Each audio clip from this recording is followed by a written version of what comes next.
특별히 온유라는 열매에 대해서 좀 보길 원합니다.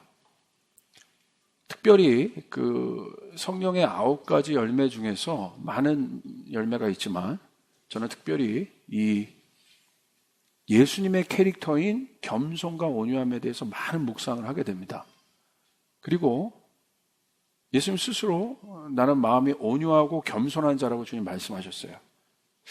친히 많은 것들 중에서 그것을 이제 이렇게 그렇게 표현하셨다는 거예요. 온유함이란 표현으로.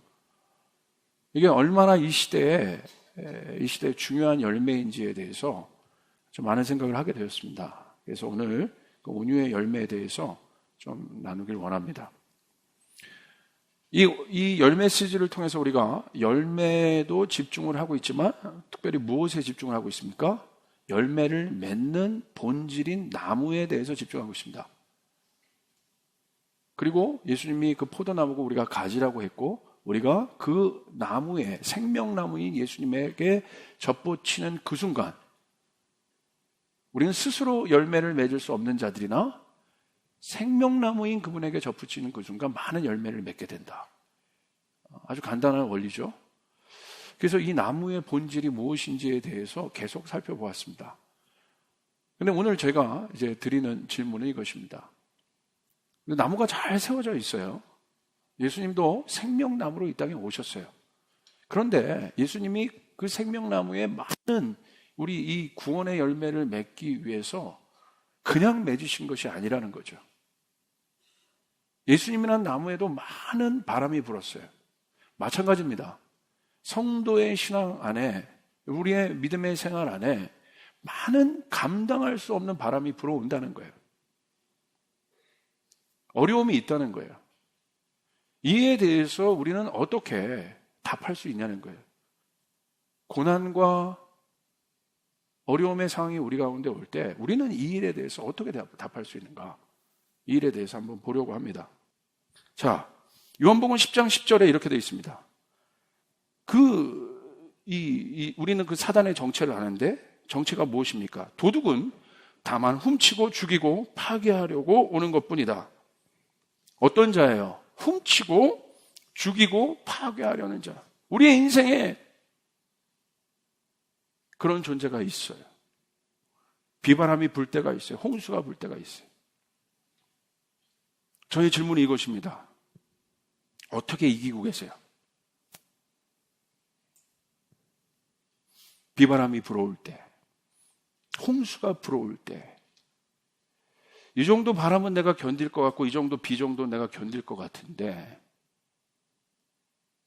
더 큰 파도가 들어올 때, 더 강한 바람이 불어올 때 여러분은 예수를 믿으시면서 예수 안에 거하고 계시면서 어떻게 이기고 계십니까? 이것이 질문이에요. 시편 기자의 고백은 아담이 태초에 누렸던 그 안정감과 같은 안정감에 대한 그 고백에 똑같은 고백이에요. 전능자의 그늘. 아담이 그 사냥꾼의 올무, 원수로부터 자유한 간격의 거리를 유지할 수 있었던 건 그 보호 아래에 있었기 때문에. 할렐루야.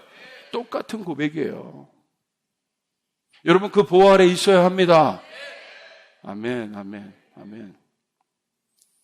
그 근데 뭐라고 되어 있습니까? 지존자의 은밀한 곳에 거하는 자요. 이게 뭐 키워드예요. 아주 중요한 거예요. 은밀하다는 거는 세테르라는 건데 덮는 거, 숨는 장소, 방어, 비밀스러운 장소예요. 주님은 여러분을 위해서 비바람이 오거나 홍수가 올 때 우리들을 위해서 그 은밀한 가장 안전한 장소 하마콤, 제가 설명해 드렸죠? 그 장소를 우리에게 준비해 두셨어요. 할렐루야. 거기에는 두려움이 없어요. 무서움이 없어요. 바깥엔 풍랑이 일지만 그 안에는 괜찮다 이거예요. 그래서 우리를 향해서 주님 말씀하시는 거예요. 너는 누구냐? 지존자의 은밀한 곳에 거해야 한다. 은밀한 곳에 거하는 자가 우리라는 거예요. 아멘. 이 사실을 여러분 잃으면 안 됩니다. 상자 보십시오.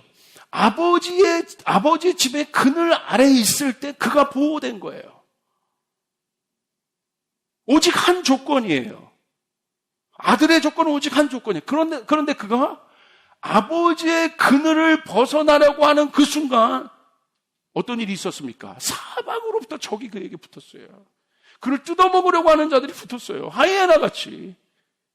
수많은 곳에 그가 넘어지기를 기다리는 모든 상황들이 있었고 결국은 탈탈 털립니다. 오직 하나만 했는데 어떻게? 탕자가 아버지의 은밀한 곳을 벗어나려고 해요. 탕자가 한 게 뭡니까? 아무것도 없죠. 오직 그 행동을 하나 했는데. 사단은요, 그 장소를 파괴하기를 원해요. 우리의 상황과 환경을 무너뜨리는 것이, 바깥에 있는 환경과 상황을 무너뜨리고, 내가 뭐 비즈니스를 잘했는데, 뭐 이런 일들이 있었는데 갑자기 어려움이 닥치는, 여러분, 그거 무너뜨리려고 하는 게 아니에요. 그런 눈에 보이는 건 있다가도 있을 수도 있고 없을 수도 있고, 더 중요한 것은 바깥의 것을 일으킬 수 있는 우리가 중요한 거예요. 할렐루야. 아멘. 그런데 여러분 보십시오. 그렇기 때문에 사단이 결국 바깥의 환경을 조정해서 이것도 움직이고 욥처럼 이것도 움직이고 저것도 움직이고 하는 이 환경이 문제가 아니라 보십시오. 욥은 그가 가지고 있었던 모든 환경, 바깥에 있는 모든 환경을 사단에게 다 잃어버렸어요. 그러나 보십시오. 욥 자체, 주체가 된 욥 자체가 무너지지 않으니까 성경은 뭐라고 기록하고 있습니까? 이전 환경에 더블을 일으켰어요. 바깥의 환경에. 할렐루야! 누가 중요한 거예요? 여러분이 중요한 거예요. 그런데 이런 것들이 지존자의 은밀한 그늘을 자꾸 벗어나려고 하는 어떤 욕망, 사단이 아버지의 그늘을 벗어나려고 하는 이유는 뭡니까? 욕망이에요. 욕망은요, 모든 것을 잃게 만들어요. 잡으려고 나가는 게 욕망인데요, 욕망을 쫓아가다 보면 결국 모든 것을 잃어버려요. 우리 청년들 욕망으로 누구를 쫓아다니는 사람이 있어요. 결국 잃어버리더라고. 근데 존중해서 사랑해서 하나님의 그늘 아래 머물며 가는 사람들은요, 없더라고. 여러분 생각해 보세요. 지존자의 그늘은 여러분이 생각한 것 이상의 완벽한 장소예요. 할렐루야. 우리가 누구라는 거예요? 지존자의 그늘 아래 거하는 자예요. 그런데 자꾸 뭔가 딴 것을, 사단 보세요. 여러분 미혹이란 건 뭡니까? 인간 스스로 문을 열 수가 없어요. 아니, 사단은 스스로 우리 인생 가운데 저주의 문을 열 수가 없어요. 사단에겐 그런 권세가 없습니다. 여러분에게 일어나는 수많은 어려움들과 이런 것들 잘 보세요. 하나님이 사단에게 그 권세를 주지 않으세요. 누가 동의한 거예요? 땅의 권세는 누구에게 주신 거예요? 사람에게 주신 거예요. 근데 누가 동의한 거예요? 사단이 할 수 있는 것은 오직 하나입니다. 뭡니까? 미혹이에요. 우리의 욕망 안에 뭘 주는 거예요? 미혹을 넣어서 아버지의 그늘 밖을 벗어나. 아버지의 그늘 밖을 벗어나면 그 다음부터는 사단의 영역이에요. 그러니까 마음대로 할 수 있는 거예요. 이해되세요? 그러니까 우리는 그분의, 당신의 하나님의 안전한 울타리 안에 거하고 있어야 돼요. 그 울타리 밖을 벗어나려고 하는 우리의 의지, 자아를 부인해야 되는 게 바로 그거예요. 자기를 부인하는 것은 자기 성찰하는 메시지가 아니고요, 아버지의 그늘 안에 있어야 우리는 행복할 수 있다는 말이에요. 벗어나려고 하는 욕망의 자아를 부인하려고 하는 거예요. 아버지 없이도 내가 탕자처럼 막 해보려고 하는 그 욕망의 자아를 부인해야 되는 거예요. 왜냐하면 욕망의 속성은 모든 것을 잃게 한다고 했어요. 하나님의 은밀한 그분의, 우리가 어떤 그분의 은밀한, 지존자의 은밀한 곳에 거하는 자가 우리라는 것 사실이 여러분 안에 고백이 되길 바랍니다. 아멘. 고백이 돼야 돼요. 고백이.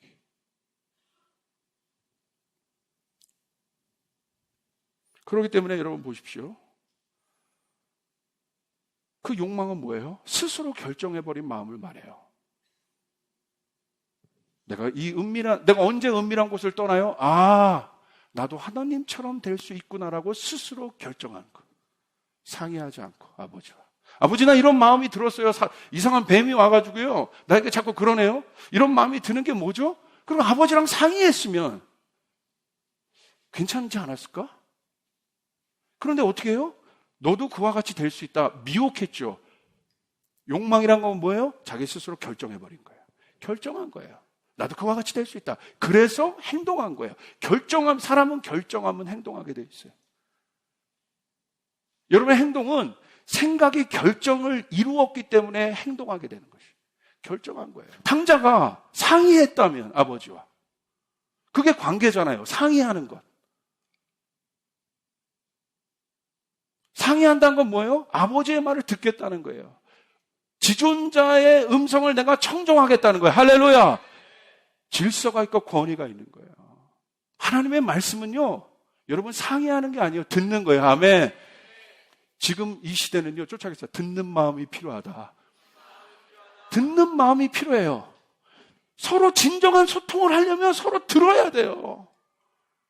은밀한 곳에 왜 들어가는 거예요? 아버지의 음성을 들으려고 가는 거예요. 예수님도 모든 사역이 있었지만 왜 은밀한 곳으로 들어가셨어요? 아버지의 음성을 듣기 위해서. 할렐루야! 들어야 하는 거예요. 이 시대는 들어야. 아무도 듣지 않잖아요. 쏟아내기에 바쁘지 않습니까? 저도 설교도 이랬으면 좋겠어. 그냥 한 구절 읽고 한 30분 동안 듣다 가는 거야, 각자. 그러다 막 자겠죠. 막 이렇게. 아니, 듣는 거예요, 듣는 거. 주님의 음성을 들어야 합니다. 은밀한 곳엔 그거예요. 제가 이 듣는다는 것은요, 주님의 음성에 청종하겠다는, 그 음성을 신뢰하겠다는, 지존자를 내가 신뢰하겠다는 의미예요. 그래서 제가 쭉 기도하고 있는 가운데 노아의 방주의 사건을 주님 깨닫게 하셨어요. 방주를 지으라고 했습니다. 100년 가까이 방주를 짓습니다. 얼마나 어렵게 짓겠습니까? 100년 가까이 방주를 져요. 순종했습니다. 노아가. 미친놈이란 얘기 들으면서 산에다 뭐 하는 짓이야. 지었습니다. 자, 방주를 지은 이유는 무엇입니까? 홍수를 대비하기 위해서요. 주님의 홍수 심판을 막기 위해서. 그러면 산에 지은 그 방주가 헛수고가 되지 않기 위해서 뭐가 와야 됩니까? 비가 와야 되는 거예요. 비는 누가 내리셔요? 하나님이 내리시는 거예요. 방주가 방주되기 위해서는 비가 내려와야 되는 거예요. 이건 주님이 하시는 거예요. 와, 노아의 방주가 중요한 것이 아니라, 우리 인생의 어떤 프로젝트와 계획이 중요한 것이 아니라, 내 생각이 중요한 것이 아니라, 그것을 그것되게 하시는 분은 주님이시구나. 비가 내려줘야 되는구나. 비가 내려줘야 방주가 의미가 있구나. 아멘. 4번, 지존자의 은밀한 그늘이 가장 고요하고 조용한 장소인 것 같으나 그곳이 바로 가장 안전한 장소이며 능력의 장소가 된다는 사실을 기억하시길 바랍니다. 이제 결론 후반부로 들어갑니다. 그럼 강직함과 유연함. 우리는 어떻게 그렇게 할까? 열매 있는 풍성한 나무. 잘 보십시오. 여러분, 하나님 안에 거한 여러분은 주님께서 여러분은 이미 열매를 맺을 생명나무세요. 아멘. 믿으십니까? 쫓아가겠습니다. 내 인생에 열매가 반드시 많다. 믿으시면 아멘. 뭔지 모르고 그냥 갔는데 열매가 맺혀진 거예요. 할렐루야. 여러분 열매가 많아야 합니다. 아멘. 그냥 지존자의 은밀한 음성만 들으면 열매가 많아요.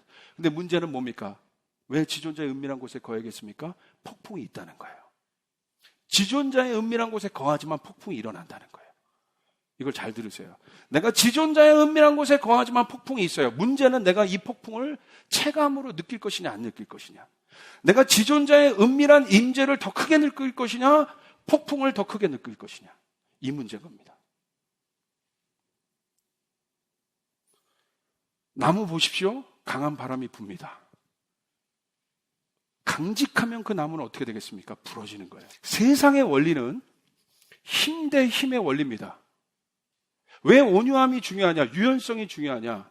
마태복음 5장 5절에 보면 뭐라고 되어 있습니까? 온유한 자는 뭘 차지할 것이다? 땅을 차지할 것이다. 땅을 차지하려면 세상의 방법은 뭐예요? 힘 대 힘의 대결이에요. 더 강력한 비바람이 부는데 우리 안에 육의 속성은 내가 할 수 있다는 더 강력한 힘을 일으켜 이것을 이길 수 있다고 생각해요. 이게 바로 인간이 땅을 차지하는 비결입니다. 마지막은 뭐예요? 그 힘의 대결의 마지막, 전쟁이죠. 힘센 자가 이기는 거예요. 근데 예수님 어떻게 하셨어요? 인간의 힘을 쓰지 않으셨어요. 힘으로 나아가오는데 예수님은 어떻게 하셨어요? 유연해지셨어요. 힘을 발휘한 것이 아니라, 강직함을 발휘한 것이 아니라, 사단이 예수님께서 40일 동안 금식하시고 이제 사역을 시작할 때 세상의 힘을 갖고 예수님에게 보이라고 강직함의 대결을 했습니다. 예수님 인간의 힘을 쓰지 않으셨습니다. 지존자의 은밀한 곳에 거한다는 것은 무엇입니까? 그 힘을 포기하는 겁니다. 할렐루야. 지존자라고 했습니다. 그분의 힘이 움직이도록. 그러므로 전쟁은 주님께 속해 있다는 말이 이해가 되는 것이에요. 내가 싸우는 것이 아니에요. 일어나 빛을 발하라. 캄캄함이 바뀌는 거, 이사야서 그 빛 대신 빛 가진 자들이 이사야서 61장에 포로된 자, 가난한 자, 묶인 자들 자유케 하는 거 내가 하는 게 아닙니다. 나는 지존자의 은밀한 곳에 거해서 그분이 하시는 믿음을 갖는, 그분이 하실 수 있다는 믿음이 내 안에 있다. 이게 유연함이에요. 그 여유. 폭풍보다 큰 주님. 보십시오. 제자들 예수님과 같이 배에 타고 있었습니다. 근데 뭐가 붑니까? 폭풍이 일어납니다. 잘 보세요. 제자들이 배 전문가예요. 물길을 아는 자들이고 바람을 아는 자들이에요. 갈릴리 바다 전문가들이에요. 근데 그들이 배에 타고 있을 때 바깥에서 폭풍이 일어났다는 거예요. 그들이 자기가 쓸 수 있는 모든 능력을 가동해 봤을 겁니다. 이 바람에 대해서. 노도 져보고, 뭐 이것도 해보고 저것도 해보고. 근데 결국 뭐예요? 그들이 두려움에 처했더라. 죽게 되었다고 고백합니다. 안 되는 거예요. 이 강직한 바람이 일어날 때 내 강직함의 힘으로 이것을 꺾어낼 수 없다는 걸 힘의 대결로. 오늘 사랑하는 사람이라 할지라도 두 강직함이 맞설 때는 해결이 없어요. 여러분 속으면 안 됩니다. 여러분 바깥에서 강직한 바람들이 일어납니까? 그때 우리의 내면에는 강직한 어떤 힘을 사용하라고 나옵니다. 그런데 아니에요. 그들은 그것을 깨달았어요. 근데 그때서야 누가 보입니까? 예수님이 그들과 함께 계셨다는 것을 보여요. 그래서 예수님을 깨웁니다. 그래서 예수님이 나오셔서 좋으셨다고 돼 있어요. 주무셨다고 나오셔서 그 속에서도 여러분 예수님 피곤해서 잔 게 아니야. 피곤해서 주무실 수 있지만 배 전문가, 바다 전문가인 제자들이 죽을 것 같은 상황에서도 예수님이 주무셨다는 건 어떤 의미겠습니까? 그런 바깥에 지존자의 그늘이라는 것은 바깥에 그런 외형적인 파도가 치나 예수님 안에는 지존자의 은밀한 그늘이 있기 때문에 그분은 평안하실 수 있는 거예요. 온유하실 수 있는 거예요. 평강을 누릴 수 있는 거예요. 할렐루야! 예수님 나오셔서 어떻게 했습니까? 이 내면의 공간 안에 흔들림이 없었던 그분이 바깥에 대해서 이제 명합니다. 파도야 잠잠하라. 그럼 어떻게 됐습니까? 파도가 캄해졌다고 되죠. 잠잠하더라. 근데 많은 사람들은 외형적인 것에 바깥의 파도에 신경을 쓰다 보니까 내면 안에 있는 자기 안에 있는 그 영적인 엄청난 공간을 바라보지 않고 지존자를 바라보지 않고 그 공간을 신경 쓰지 않으니까 어떻게 됩니까? 바깥에 믿는 사람들도 마찬가지라는 거예요. 바깥에 그 강직함의 파도가 이를 때 그 공간을 잃어버리더라는 거예요. 그러면서 바깥에 신경을 쓸 때 어떻게 돼요? 해결이 안 되는 거예요.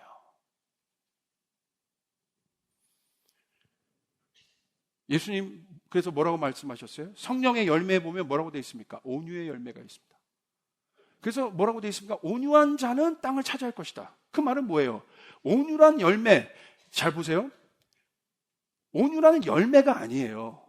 온유라는 나무가 되는 거예요. 감나무에 감의 열매가 감 열매라고 하지 않잖아요. 감 열매가 맺히면 그 나무는 어떤 나무가 되는 거예요? 감나무가 되는 거예요. 온유는 어떤 캐릭터, 우리가 생각하는 어떤 물품, 그런, 뭐라고 얘기할까요? 어떤 리스트가 아니에요. 온유한 자예요. 할렐루야. 온유한 자인 거예요. 예수님 자체가 온유한 자가 되신 거예요. 온유한 자가 되었다는 건 뭐예요? 나무가, 이 열매가, 감 열매가 맺힌 나무가 감나무가 되듯이 온유의 열매를 맺힌 사람은 뭐예요? 예수님처럼 온유한 자가 되는 거예요. 그게 진짜 진정한 열매의 의미입니다. 여러분, 그 존재가 되어야 됩니다. 아멘. 그렇기 때문에 보세요. 자기 힘으로 사용하지 않을 때 우리는 이제 알아야 합니다. 이제는 한 템포만 이걸 알았어요. 와, 우리 교우들이 이제 이것들을 사용하는 사람들이 나타날 거예요. 내 힘을 포기할 때 쫓아가서 내 힘을 포기하면 하늘의 힘이 움직인다. 할렐루야! 내 힘이 포기해야 되죠. 하늘이 움직여. 강직함으로 내가 맞서지 않는, 내 힘으로 맞서지 않는데 하늘의 힘이 움직이는 거죠. 그래서 땅을 차지하게 되는 역사가 일어나게 된 것입니다. 여러분, 잃었던 것들 다 찾아오시길 바랍니다. 제 말이 아니라 성경에 기록되어 있어요. 잃었던 것들. 이제는 원수에게 빼앗겼던 모든 것들을 이제는 주님의 능력으로, 하늘을 움직임으로 여러분 차지할 수 있기를 바랍니다. 그러므로 이제 결론 짓겠습니다. 3번, 강직함의 파도가 일어날 때 첫 번째, 우리 같이 한번 읽을까요? 시작. 예수님이 일어나 명하신 것처럼 평안을. 우리의 전쟁은 바깥 혈과 육에 있지 않습니다. 그러므로 우리의 마음을 예수님이 명하신 파도처럼 잠잠하게 해야 됩니다. 여러분, 평강을 잃으면 안 됩니다. 평강을 잃으면 안 됩니다. 그래서 말도 조심해야 돼요. 평강을 잃게 하는 말을 하지 말아야 돼요. 무엇보다도 평화를 지켜내야 돼요. 아멘. 두 번째, 같이 읽을까요? 시작. 강한 바람과 파도와 같은 문제는 직시하고 있지만 문제 안에 있지 않는 것이 중요하다. 제자들은 파도 안에 있었지만 예수님 안에 있다는 사실을 기억해야 됩니다. 여러분, 우리 안에 파도가 일어나지만 우리는 지존자의 은밀한 곳에 있다는 것을 직시해야 됩니다. 아멘. 문제가 일어나요. 그래서 여러분을 강직하게 하고 있지만 그것은 허상이고, 여러분 문제 안에 있지 않고 주님 안에 있다는 사실을 기억하시길 바랍니다. 캄캄함이 만민을 가리우지만 여러분 빛 대신 주님 안에 있다는 것을 기억하시길 바랍니다. 이게 중요한 거예요. 할렐루야. 문제는 문제일 뿐이에요. 파도는 파도일 뿐이에요. 그것이 중요하지 않아요. 큰 파도, 작은 파도는 언제나 일 수 있어요. 문제는 파도를 보지 말고 내가 주님 안에 있다는 거. 3번 시작. 어차피 파도와 바람은 영원하지 않다. 지나간다. 어둠이 짙으면 새벽이 가까이 오고 있는 것이다. 어둠 속에서도 새벽을 기다리는 희망과 소망의 믿음이 있어야 합니다. 아멘. 파도와 바람은 멈추게 되어 있습니다. 네 번째 시작. 내 힘을 가동하면 돼. 자, 보세요. 이건 어떤 말입니까? 그러므로 내 생각, 내 의지를 비우는 겁니다. 비워야 돼요. 자, 근데 성경은, 다른 종교는 이것을 비우는 것에 그쳐요. 그러나 성경은 그렇게 말하잖아요. 비웠습니까? 채워야 돼요. 아멘. 평강을 얻으려면 분쟁이 있는 것을 비워내는 것으로 그치는 게 아니라 주님이 말하는 평강은 임재예요. 하나님의 임재가 꽉 찬 상태예요. 할렐루야. 비어있는 상태가 아니라, 비웠다면 주님의 평강이 있는 곳은 주님의 임재가 있는 곳이에요. 채워져 있는 상태다. 그러므로 기도해야 됩니다. 비워냈다면, 자기를 부인했다면 말씀을 봐야 됩니다. 채워내야 돼요. 할렐루야. 그럴 때 우리는 흔들리지 않을 수 있다는 거예요. 5번 시작. 땅에서 일어나는 강직한 차원의 힘보다. 시편 27편을 보세요. 원수들이 다윗을 죽이려고 다가옵니다. 그때 다윗이 어떻게 돌파합니까? 시편 27편 4절 같이 읽습니다. 시작. 주님, 나에게 단 하나의 소원이 있습니다. 나는 오직 그 하나만 구하겠습니다. 그것은 한평생 주님 집에 살면서 주님의 자비로우신 모습을 보는 것과 성전에서 주님과 의논하며 살아가는 것입니다. 할렐루야. 6번 시작. 지존자의 은밀한 그늘에 거하는 자가 나라는 사실을 잊지 마. 목사님이 지존자의 은밀한 곳에 거하고 계시죠? 나는 아니에요. 아닙니다. 여러분의 정체성은 지존자의 은밀한 곳에 거하는 자입니다. 아멘. 쫓아가서 나는 지존자의 은밀한 곳에 거하는 자이다. 믿으시면 아멘 합시다. 7번 마지막입니다. 시작.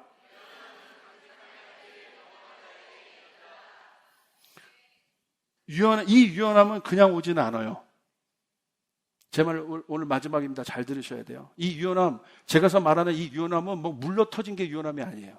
엄청난 강직함이에요, 사실. 뭐를 통해서? 강직함의 끝 가운데 간 사람. 그 한계를 경험한 사람이 이게 주어지는 선물이 유연함이에요. 사랑하는 여러분, 하나님이 여러분의 인생 가운데 파도를 주시는 이유, 하나님이 여러분의 인생 가운데 홍수를 주시는 이유, 그래서 우리를 때로는 이해가 안 되는 극한 상황에 모으시는 것 같지만 여러분, 바로 그 순간이 하늘이 열리는 곳입니다. 할렐루야. 내가 지존자의 은밀한 곳에 거하는 자이다. 주님으로 인해서 만족하는 자. 십자가 극한의 한계 가운데 가는 그런 것 같지만, 강직함의 한계 가운데 가는 것 같지만 그 속에서 예수 그리스도가 죽으셨어요. 바로 그때 하늘문이 열렸다는 것. 주님이 십자가를 졌다는 건 뭐예요? 내가 십자가 신앙이란 뭐예요?